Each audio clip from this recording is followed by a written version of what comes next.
들었냐? 내 맘에 들어올 수 있는 건 예나 지금이나 앞으로도 네 엄마밖에 없으니까 라고 얘기를 못 박는 바람에 그래도 아버지가 우리를 속일 사람은 아니라고 믿었던지라 일단은 아버지 말을 믿기로 했습니다. 아버지가 이렇게까지 아니라고 밀어붙이니 계속 파고드는 것도 이상하다 싶어서 우리 아버지니까 무조건 믿었죠. 그게 맞았으니까요. 어쨌건 군 식구가 된 미경이는 저와 5살 차이가 났고 형과는 8살이나 차이가 나서 그런지 대하는 태도가 사뭇 다르더라고요. 형은 낯설어 했지만 저는 편하게 생각하고 잘 따랐습니다. 저 역시 아버지의 얘기를 들으니 마음이 안 좋아 미경이의 수족을 자초하며 도우려고 애썼습니다. 하지만 미경이는 자립심이 강한 아이여서 가능하면 뭐든지 제 도움을 받지 않고 혼자서 해결하려고 노력하는 아이였습니다. 가령 밖에 외출을 할 때 제가 가방이나 짐을 들어주려고 해도 미경이는 웃으면서 굳이 자기가 들고 가겠다고 말했어요.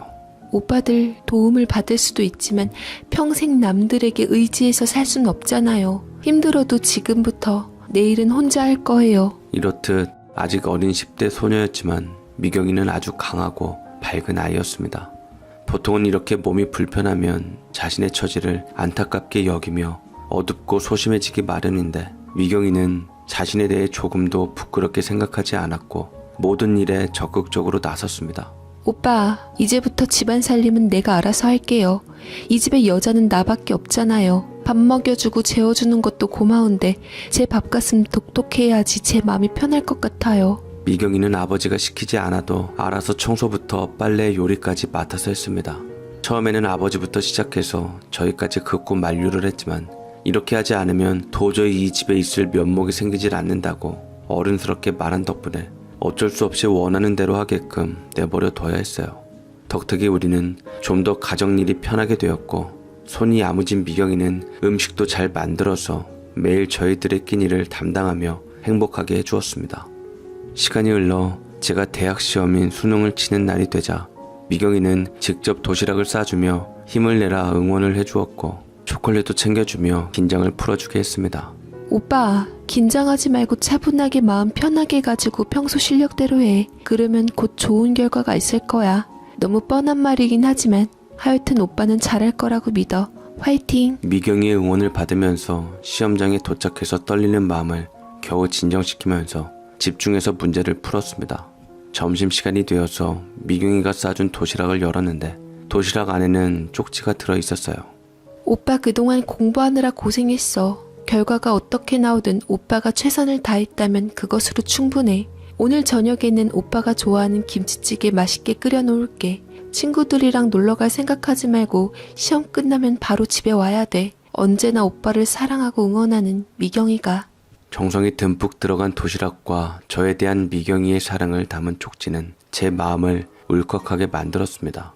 응원해주는 가족들을 생각해서 저는 시험을 끝까지 더욱더 집중할 수 있게 되었고 결과도 만족스러워서 저는 원하던 대학의 건축과에 무난하게 들어갈 수 있었어요. 이건 사실 오랜 제 꿈이었습니다. 저는 고등학교를 다닐 때부터 건축가가 되고 싶었었는데 사람들이 사는 집을 포함해서 하늘을 찌를 듯이 높이 치솟은 고층 건물처럼 지금까지 세상에 없었던 새로운 건물을 설계한다는 건 정말 멋진 일이라는 생각이 들었어요. 꿈을 현실로 만들 틀이 갖춰지면서 저는 더욱더 노력에 힘쓰게 되었고 방학이 될 때마다 건축사무소를 운영하는 선배의 밑에서 파트타임으로 일하면서 건축 기사가 될 준비를 열심히 했습니다. 그런데 참으로 우연인지 필연인지 건축 관련된 일을 맡게 되면서 의뢰를 받은 고객과 일에 대해 상세하게 얘기를 나누는 회의를 주고받을 때 하필 그때 아버지가 미경이와 함께 엄마의 병간호를 맡아주었던 저희가 한때 어머니처럼 여기던 친구분을 만나는 걸 보게 되었습니다. 뭔가 이상하긴 했지만 처음에는 그럴 수도 있다고 생각하고 무심히 넘기기로 해서 형한테도 굳이 말을 하지 않았는데 계속 신경이 쓰이면서 마음에 남더라고요. 그 후에도 아버지는 그분과 자주 전화통화를 했고 만나기도 하는 것 같았는데 그때는 꼭 미경이를 데리고 나가셨어요. 뭔가 많은 생각이 들고 복잡해지더라고요. 그런 일이 반복되자 아버지와 그분의 관계가 뭔가 수상하다는 생각을 하게 되었지만 딱히 제가 할 수 있는 일은 없었고 그 이상 뭔가 제 눈에 띄지는 않아서 어느새 제 할 일을 하다 보니 어물쩍 잊혀져 버리고야 말았습니다. 그런데 이게 나중에 큰일로 돌아올 줄은 그때는 몰랐던 거였죠.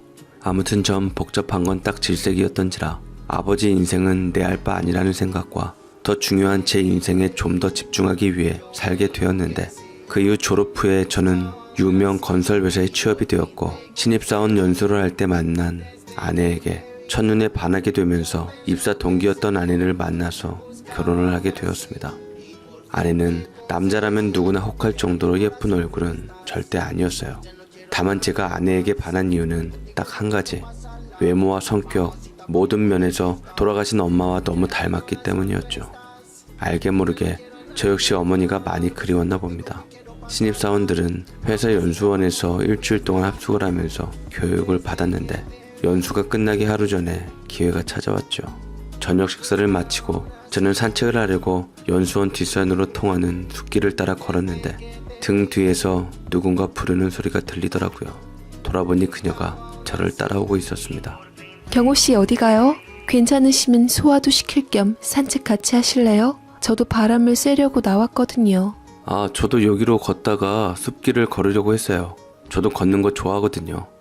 혜정이는 웃으면서 제 옆으로 다가왔고, 호감 있는 그녀 덕분에 저는 홍당무처럼 빨개졌지만 남자 사나이 자존심이 있었기에 내색 안으려고 노력했고, 저희들은 해가 지기 시작하는 산책로를 같이 걸었습니다. 이런저런 이야기를 했는데 그간 몰랐던 인연들도 있었고 취미생활이나 성격적인 부분도 맞는 부분이 많은 것 같더라고요. 쉬기 위해 벤치에 앉았을 때 어쩌면 기회가 왔다 싶어 분위기에 듬다 제 마음을 솔직하게 고백했습니다. 갑자기 이런 말하면 어떨지 모르겠지만 혜정씨는 돌아가신 제 어머니와 아주 많이 닮았어요.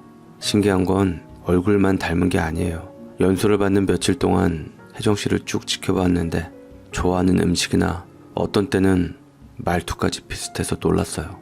저는 지갑에서 엄마가 젊은 시절에 찍은 사진을 꺼내서 보여줬습니다. 사진을 본 그녀도 깜짝 놀라며 덩달아 어머어머하며 신기하더라고요. 세상을 떠난 엄마와 닮아서 관심을 가졌다고 말하면 이상하게 생각하지 않을까 걱정했는데 혜정이는 오히려 흥미롭다는 반응을 보였습니다. 그걸 2년의 계기로 혜정이와 저는 보다 가깝게 한 걸음 사이를 좁히게 되었고, 연수를 마친 뒤에도 부서는 달랐지만 업무적으로 협의할 일이 많아서 자주 만나게 되었습니다. 아내도 제게 호감을 가지고 있어서 자연스럽게 연인이 되었고 1년 정도 연애를 하고 결혼을 하게 되었습니다. 하지만 형이 아직 미혼이어서 제가 먼저 결혼을 하는 게 마음에 걸렸는데 형은 상관없다고 했습니다. 나는 연애를 하는 재주는 없는 것 같다. 너라도 짝을 찾았으니 다행이야. 이렇게 내 생각해준 거 정말 고마워. 근데 나는 정말 경호 너가 먼저 가도 상관없어. 오히려 축복할 일이지. 라며 형은 저를 다독여주며 이해해주니 정말 다행이었죠. 저는 형도 빨리 가정을 꾸려 안정을 찾기를 바랬지만 이상하게 인연이 닿질 않았던 건지 여자를 소개받으면 한 달 넘기지 못하고 차이기만 하면서 35을 넘긴 형은 친구 소개로 가입하게 된 결혼정보회사를 통해서 간호사로 일하는 형수를 만나서 가정을 꾸리게 되었습니다. 이제 남은 건 미경이었죠. 미경이는 예전부터 한결같이 사회복지사가 되어서 자기처럼 어려운 사람들을 돕는 일을 하는 게 꿈이었어요. 대학도 진로를 그쪽으로 정해서 가게 되었고 졸업반일 때 사회복지사가 되려고 준비를 했지만 시험에서 2번 연거푸 떨어졌는데 시험을 낙방해서 그런지 밝고 낙천적인 미경이도 잔뜩 풀이 죽었습니다. 저는 예전에 수능을 칠 때 미경이가 저를 응원해줬듯이 다시 시작하면 된다고 응원해 주었어요. 미경아, 기운내서 다시 시작해. 실패는 누구나 하는 거야. 중요한 건 넘어지는 게 아니라 다시 일어서는 거거든. 제 말을 들은 미경이는 힘없이 웃었습니다. 오빠, 그건 나도 알아. 하지만 말은 쉽지만 행동으로 옮기기는 너무 어려워. 다른 사람들을 돕는 일을 하기엔 내가 너무 모자란 것 같아. 그렇지 않아. 세상 모든 사람들이 안 된다고 해도 너 자신만은 너를 포기하면 안 돼. 한 번 더 해보자. 너는 반드시 해낼 거라고 나는 믿어. 연이은 실패에 주저앉으려는 미경이를 다독여 주었고 마음을 다잡은 미경이는 공부를 다시 시작했습니다. 제 응원이 통했던 건지 조마조마하게도 다행히 이번 시험에는 바라던 대로 시험에 합격했고 취업까지 한 큐에 이루어지며 장애인 복지시설에서 일하게 되었습니다. 몸이 불편하지만 늘 밝게 웃으며 정상인 못지않게 주어진 일에 최선을 다하는 미경이는 동료들이 인정하는 최고의 복지사가 되었어요. 이제 다 되었다 싶었고 그렇게 걱정이라고는 없이 행복한 시간이 계속되었는데 늘 즐겁고 행복할 수만은 없는 게 인생인지 느닷없이 불행의 그림자가 저희 가족을 찾아오고 말았던 거죠. 아버지가 시름시름 앓기 시작하면서 병명도 제대로 밝혀지지 않은 병에 쓰러지고 말았던 겁니다. 속이 쓰리고 아픈 증상이 간간히 있었지만 심하지 않다고 입맛이 없고 살이 빠졌지만 아버지는 병원에 가지 않으셨고 저희들에게도 몸에서 나타나는 이상 증상을 숨기셨는데 속이 더부룩하고 소화가 안 되다가 갑자기 구토를 하고 피가 보이자 겁이 난 아버지가 그제서야 병원을 찾은 겁니다. 하지만 병세도 제대로 알 수 없는 병에 의사조차 속수무책이었습니다. 어쩌면 부모를 앞서 보내는 것은 세상의 이치라지만 엄마에 이어서 아버지의 죽음을 감당해야 한다니 하늘이 무심하다는 생각이 저절로 들었습니다. 저희는 어두운 표정으로 병실로 들어갔는데 아버지는 담담한 표정으로 저희를 맞아주셨죠. 형은 그 앞에 대고 감정이 격해져서 소리를 지르고야 말았습니다. 아버지 정말 너무하세요. 왜 우리한테 아프다는 말을 안 하셨어요? 아버지는 왜 맨날 늘 이런 식이냐고요. 그러니까 엄마가 한평생 아버지 때문에 속 썩었잖아요. 그것만으로 부족하신 거예요? 니들 마음은 충분히 이해한다. 사실 나도 이 정도로 심각할 줄은 정말 몰랐어. 세상에 죽으려고 작정하고 병을 키우는 사람이 어디 있겠냐. 아프긴 해도 참을만 했고 일을 하다 보니 병원은 차일피일 미뤘던 거야. 내가 밀어냈던 거지. 예전 같으면 아버지도 호기롭게 대응했겠지만 몸도 아프고 너무 나이 들어 그런지 이 와중에 형에게 미안해하며 어쩔 줄 몰라 했는데 진심으로 자신이 시한부 판정을 받을 거라고는 상상도 못했다고 합니다. 하지만 모두 자기가 자초한 일이니 받아들이기로 마음을 정하시는 와중에 병실에는 무거운 침묵만이 흘렀는데 얼마 후에 누군가 병실로 들어왔습니다. 그 사람은 바로 잊을만 하면 우리 눈에 아른거렸던 어머니 친구분이셨죠. 그분은 아버지를 보자마자 손을 잡고 눈물을 펑펑 쏟으시며 우셨습니다. 서방님, 이게 도대체 무슨 일이에요? 이제 살 날이 얼마 안 남았다니. 세상에 어떻게 이런 일이 우리한테 닥치는 거죠? 동서도 그렇고 서방님도 그렇고 왜 좋은 사람들만 그렇게 가버리냐고요. 미경이는 나 몰라란 왼수 같은 그 인간은 아직도 펑펑 뻗대면서 잘 살고 있는데. 그분은 아버지를 서방님이라고 불렀습니다. 형과 저는 영문을 몰라서 어리둥절한 표정으로 그저 멍하니 서 있었는데 아버지는 그분을 진정시키며 울음을 그치게 한 다음에 믿기 힘든 말을 하셨습니다. 이제는 너희들에게도 사실을 털어놓을 때가 된 것 같다. 정식으로 인사드려라. 너희들 큰엄마 되는 분이셔. 나한테는 형이 한 명 있는데 미경이는 내 형의 딸이고 너희들 사촌 동생이다. 이건 뭐 당최 이해 안 되는 말들 뿐이더라고요. 이제껏 어머니 친구분이라고 알려진 분은 큰어머니라고 하셨는데 지금은 재혼해서 다른 사람과 살고 있고 그것 때문에 미경이를 아버지한테 맡겼다고 했습니다. 아버지는 그 긴 세월 동안 큰아버지의 존재를 왜 저희들에게 숨겼는지 그리고 큰엄마를 왜 엄마 친구라고 속였는지 숨겨진 내막을 모두 말해주셨습니다. 아버지에게는 2살 터울의 형이 한 분 있었는데 한마디로 망나니 같은 사람이었다고 하더라고요. 그것 때문에 아버지도 형의 영향을 받아서 망나니의 길로 접어들게 되었는데 그걸 구해준 사람은 앞에서 말씀드렸듯이 바로 어머니였다고 합니다. 아버지도 덩치가 좋으셨지만 큰아버지는 더 건장한 체격이었고 초등학교를 다닐 때부터 유도를 했고 성격도 아버지보다 더 거칠었다고 했는데 두 형제가 돌아다니면서 동네를 휘저어 놓은 탓에 할머니는 소리를 지르기도 하고 사정을 하면서 달래면서 삐뚤어지는 두 형제를 바로잡아 보려고 했지만 아무 소용이 없었다고 합니다. 그런데 모두들 무서워하고 부모님 말도 듣지 않고 무시하는 아버지 형제도 함부로 건드리지 못하는 사람이 딱 한 명 있었다고 합니다. 바로 어머니였던 것이었죠. 문제는 어머니가 바로 큰 아버지와 어머니를 의절시킨 장본이었던 겁니다. 그것 때문에 어머니는 형제 의절시켰다는 죄로 시부모님인 조부모님한테도 평생 미움을 받고 살아야 했고 대신 아버지도 큰 어머니도 수긍할 만한 이유는 분명히 있었어요.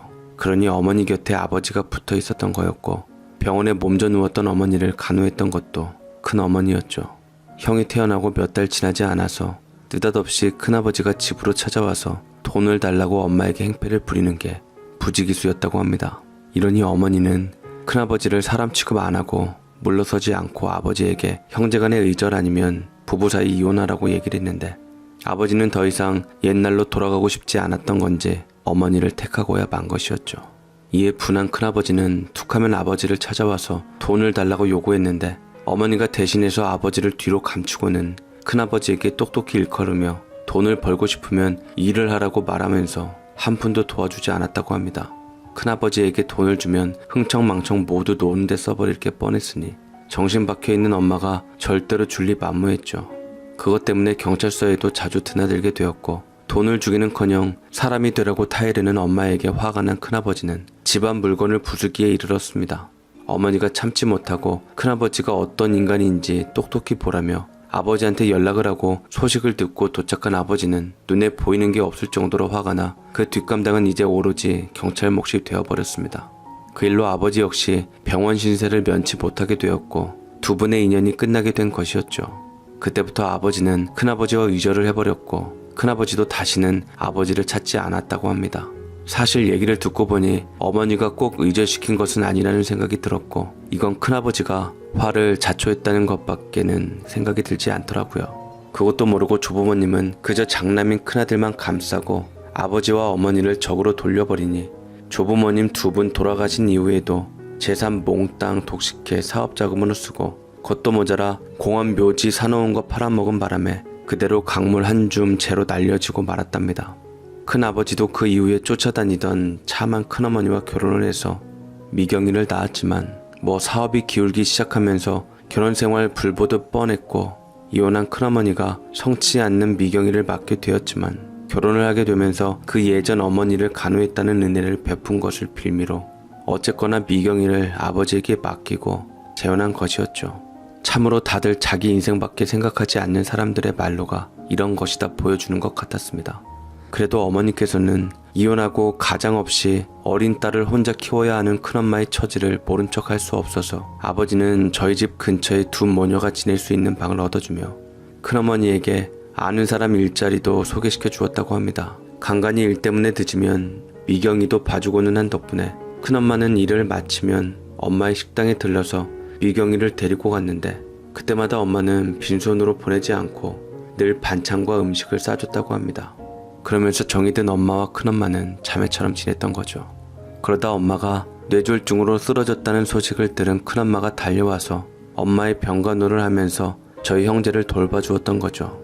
행방이 묘연해진 큰아버지는 10년이 넘도록 연락이 끊긴 상태라 하는데 그래도 미경이는 부친인지라 아버지에 대해서 생각을 하는 것 같았지만 결코 입 밖에는 내질 않았다고 합니다.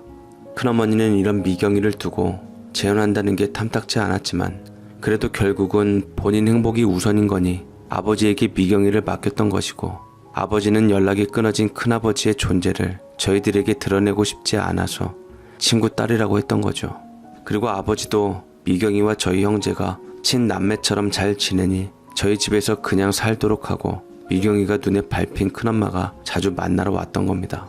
큰어머니는 그간 미경이를 맡아준 아버지가 정말 고마웠던지 통장을 하나 내밀며 치료비에 보태쓰라 했습니다. 많은 건 아니지만 제가 여태 틈틈이 지금 신랑 몰래 모아놓은 거예요. 치료비에 보태 써주세요. 미경이 일도 그렇고 동서가 절 봐준 것도 그렇고 서방님 내외한테 너무 많은 신세를 졌어요. 착한 사람은 복을 받는다던데 이게 무슨 일이래요. 누가 뭐라고 해도 저는 서방님을 이대로 보내드릴 수는 없어요. 제가 서방님 낫도록 만들 거예요. 이제는 제가 돌봐드릴게요. 동서 때도 그렇고 제가 할 수 있는 일은 고작 이런 것밖에 없네요. 이제는 큰엄마가 어머니에 이어 시한부 판정을 받은 아버지를 돌봐드리겠다고 하더라고요. 큰엄마는 아버지에게 용기를 잃지 말라고 힘을 주었고 생을 포기했던 아버지도 큰엄마의 말에 기운을 얻어서 마음을 굳게 먹고 치료에 임했지만 워낙 아버지가 온몸에 혹이 나기 시작하는 희귀병인지라 현실적으로 치료가 어려웠습니다. 그렇지만 큰어머니는 좋다는 약재며 뭐며 양방 한방 가릴 것 없이 다 구해서 아버지 입에 넣어주었고 그렇게 몇 년이 지나자 조금씩 혹이 자연적으로 소실이 되기 시작하면서 기적이 일어나고야 말았어요. 의사들도 이런 일은 아주 드문 일이라고 했습니다. 국내 연구에도 병명 기록이 없고 외국 논문에도 드문 희귀 케이스였는데 이건 신기할 정도로 대단한 결과입니다. 상태가 워낙 중증이라 크게 기대를 안 했는데 이대로만 가면 몸의 혹이 많이 줄어들고 몇 번 수술을 하면 완치도 가능할 것 같아요. 의사의 낙관적인 말은 아버지에게 나을 수 있다는 확신을 주었고 큰엄마의 헌신적인 간호가 보태져서 아버지는 시한부 선고를 받았던 사람이라고는 믿을 수 없을 정도로 빠르게 회복을 했습니다. 저희 형제들이 모아놓은 돈들과 대출을 얻은 큰 돈이 치료비로 쓰였지만 그래도 아버지가 살 수 있다는 희망에 아까운 것이 없었어요. 저희 집사람도 형수님도 시아버지를 살리기 위해 십시일반으로 주변에서 돈을 구해 아낌없이 내놓았습니다. 모두가 가족이 한마음이 된 덕분이라는 생각이 들었고 사람이 하는 일은 마음먹기에 달렸다는 말이 맞다는 걸 실감하게 되었죠. 수술을 받고 1년 넘게 치료를 계속한 아버지는 일반 병실에서 생활하다가 얼마 전에 퇴원을 하셨습니다. 그리고 저는 바로 오늘 세상에 하나밖에 없는 저희 가족들만을 위한 특별한 집의 설계를 완성했어요. 저는 결혼하면서부터 나중에는 전원주택을 지어서 아버지와 형제 가족들과 같이 살고 싶다고 아내에게 말했고 아내도 제 생각대로 하겠다고 했습니다. 다행히 형수와 아내는 마음이 서로 잘 통했고 그때부터 형과 저는 집을 짓기 위해 돈을 모으기 시작했고 일을 하는 틈틈이 미경이도 편하게 지낼 수 있는 특별하고 아늑한 보금자리를 설계해 왔던 겁니다. 아마 내년 이맘때쯤이면 미경이를 비롯해 아버지와 형, 저희 가족 모두 새로운 집에서 살게 될 겁니다. 뉴스를 보면 가족 간의 불화나 돈 문제로 벌어진 황당한 사건들을 자주 보게 됩니다. 그럴 때면 아무리 피를 나눈 가족이라도 남보다 못하다는 생각이 들기도 해요. 하지만 내가 힘들고 지칠 때 가장 먼저 달려와서 나를 일으켜 세워주는 사람은 가족이라고 생각합니다. 끝까지 들어주신 분들의 건강과 행복을 기원하면서